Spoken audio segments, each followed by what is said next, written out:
In today's video, I am going to teach you how to connect Docusign with Pipedrive. To begin, make sure you are signed into your Pipedrive account with admin access. This is important because installing apps and managing integrations usually requires administrator permissions. If you are using a standard user account, you may not see the installation options needed to complete this setup. Once you are inside Pipedrive, look to the left sidebar and find the Marketplace icon, which looks like a shopping bag. Click that to open the Marketplace. If you do not see it there is another way to get to the same place. Go to the top right corner, click your profile picture, then choose Tools and Apps, and from there select Marketplace. Both paths take you to the same area, so you can use whichever one is available in your account layout. When the Marketplace opens, go to the search bar and type in Docusign. This will help you quickly find the correct integration without scrolling through the full list of available apps. In the search results, look for the official Docusign app extension.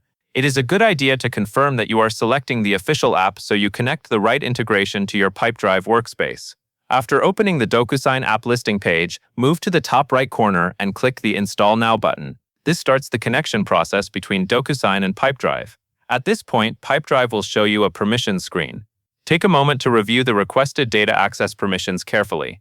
This page explains what the app will be able to access inside your account, and it is always a good practice to read through those details before approving any integration.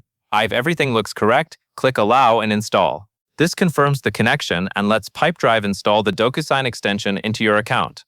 Once that is done, the integration will be added and ready for use based on your account settings and available features.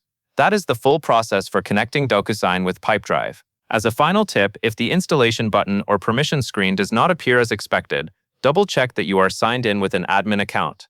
That covers everything you need to know.